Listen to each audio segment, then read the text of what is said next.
We have multiple aircraft here that are part of the continuous bomber presence. So we have the KC-135, our air refuelers, and then we also have the B-1 bomber back there.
That provides our strategic deterrence out here in Guam, which is PACAF's number one priority there is to be able to fight tonight.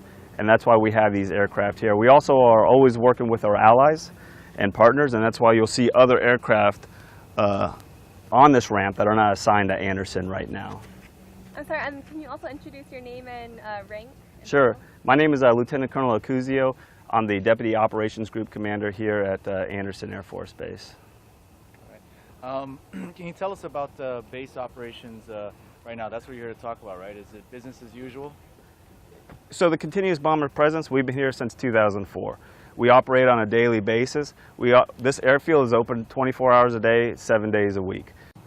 So for continuous bomber presence, is that mainly the B-1 or also other bombers? Right, it's a constant rotation between the B-1, B-52s, B-2s come out here as well. And really what that does is provides the ability for all the units in the United States to train the bombers in North Dakota and South Dakota and Whiteman Air Force Base, Missouri and Louisiana and in Texas. So it gives everyone the opportunity because Andersen Air Force Base, Guam is such an ideal place to train. So what, can you tell us what bombers are here right now as far as the continuous bomber presence? Is it just the B-1s? It's just the B-1s right now that are here. About how many? I can't disclose that information. Can you say what, like units? What units? So right now we did have a swap out. Dyess Air Force Base just left after being here since February, and Ellsworth from South Dakota just arrived here about 7 days ago. Can you say how many B-1s are deployed here? No, I can't tell that how many either. Can you say why this continuous bomber presence is important for the U.S. Air Force? Well, again, it's important because they enable us to provide our number one mission, which is prepared to fight tonight, prepared to prevail. Again, we've been doing this for 13 years, and again, it sends a message, deters our adversary, and reassures our allies and partners in the Pacific here. And it's such an ideal staging base because we are obviously closer to mainland Asia than we are to the continental United States. And that really helps us as a staging ground to joint service interoperability, other ally interoperability. As you saw the other day, we had we did an exercise with Japan. We did an exercise with South Korea. Right now, there's a Guam exercise going on right now. It's within the United States Navy, New Zealand, Australia, and Japan. Okay, so this is a routine exercise training ongoing. Is there routine exercise or routine training going on right now?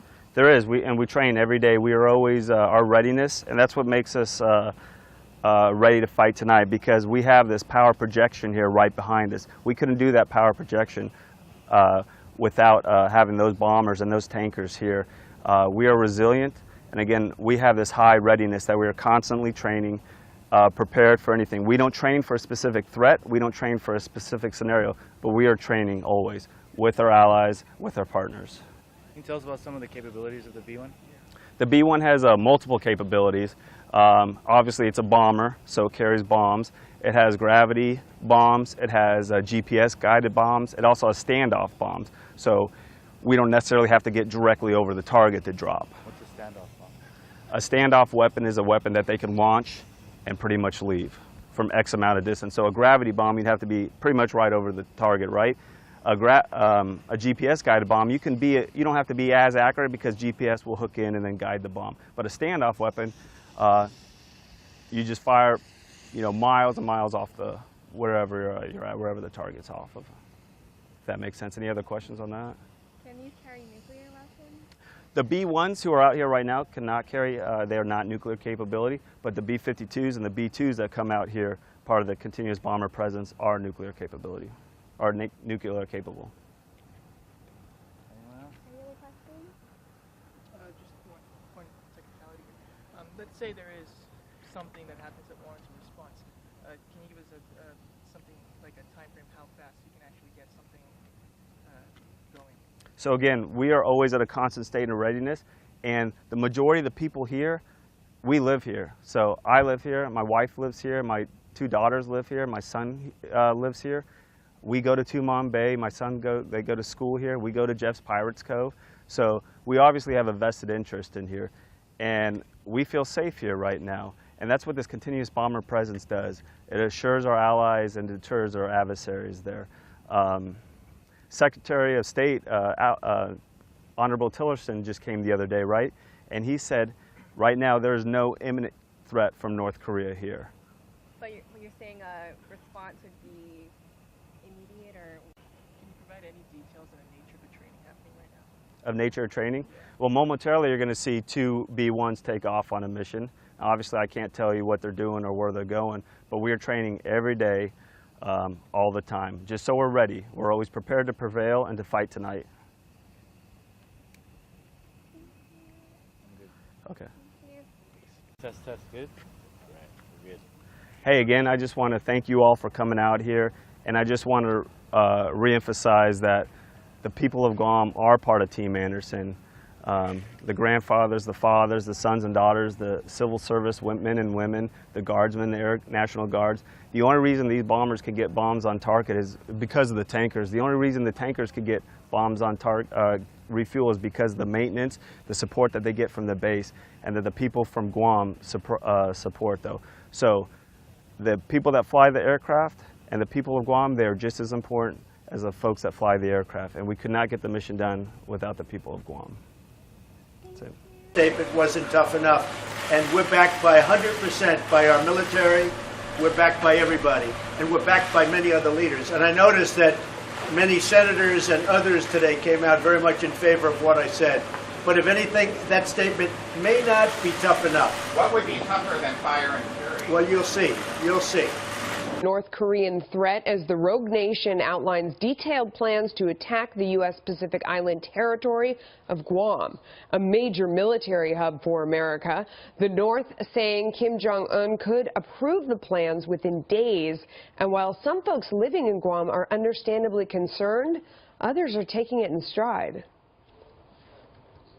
It's actually been scary since yesterday, so right now, I'm planning with my family to, what are we going to be doing from here on till whenever this is. So we're trying to plan out if there's an emergency and things like that. I think one of the safest places to be is wherever they're aiming.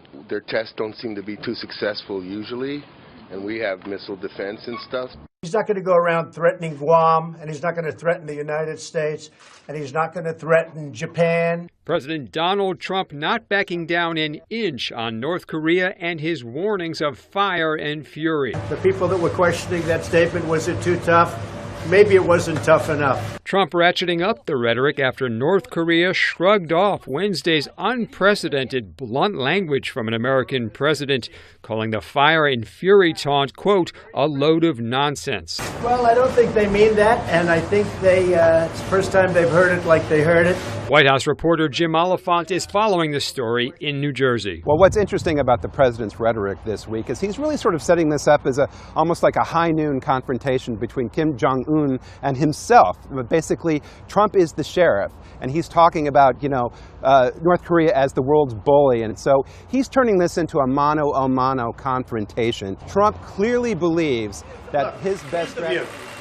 I said it yesterday. I don't have to say it again. And I'll tell you this. It may be tougher than I said it, not less. It may very well be tougher than I said. And I think President Trump's rhetoric is spot on in the sense that the calculus in North Korea heretofore has been we have to get an arsenal in order to ensure regime survival. They need to understand that if they get that arsenal, they will fail. And the Chinese need to understand that as well. Their calculus is a unified peninsula friendly to the West is not in their interest, and a failed North Korean state will cause a refugee crisis. The Chinese need to understand that military action is a credible option for us. It has not been the last 8 years, and that if there's war on the peninsula, that is worse than their other fears. Michael, again, assess this threat. I mean, the North Korean commander in charge of that country's missile system says he's going to aim 4 missiles at Guam and have them ready to go within a week and then just wait for the command. How seriously do we have to take that? Well, it's clearly part of the tit-for-tat that's going on, John, between the president and Kim Jong-un. I think there's a couple things that are interesting about it. First, what you see is that North Korea, now that the word is out that they have miniaturized weapons that can be on the missiles, and they are really thinking about the strategic ways of using these missiles. They're telling us what they're going to do to raise the cost for us and try to deter us from getting involved or even get us to back down from the commitments we've made to our allies. Second, they're also talking just about attacking the United States. They're not talking about attacking the United States troops in South Korea or Japan, interestingly. I think this is part of a strategy to really make this a North Korean-U.S. battle, so to speak, and try to sideline both South Korea and Japan, get them to think that what they need to do is come back to the table to talk with North Korea, and it's really the United States is the one that's pushing war. So there's a diplomatic element, and along with that, a strategic element that's showing us how the North Koreans are starting to think about using and employing these new weapons in a way to get us to blink and think twice. Well, but Michael, the North Korean leader, I don't know, is he believing his own PR? Does he really think that he could launch an attack on, the island territory of Guam, a U.S. possession, and not be essentially eradicated by the U.S.? No, I don't think so at all. I mean, he knows very well that an attack like that would more than not likely spell the end of his regime. What he's really trying to do is get Donald Trump to back down. He's trying to take the measure of the man and assume that the U.S. president, the current U.S. president, will act like all other U.S. presidents, that we're not willing fully to go to war, except in the case of an unprovoked North Korean attack on us or our allies, and instead probably maneuver him back to the negotiating table. Look, if I'm North Korea, that's what I want. I want to run out the clock on the Trump administration the way I ran out the clock on previous presidents. That's right. Let's talk about... John, let's keep in mind, too, that Kim Jong-un has his own domestic audience. Obviously not in the way of the United States, but he has military, he has his military senior leaders and others that are watching him and watching how he behaves in this tit-for-tat, which frankly, I think the North Koreans haven't seen before. They haven't seen an American president really make this strong of a statement. And yes, they all put the military option on the table, but there has to be a belief both in China and North Korea that it is very real.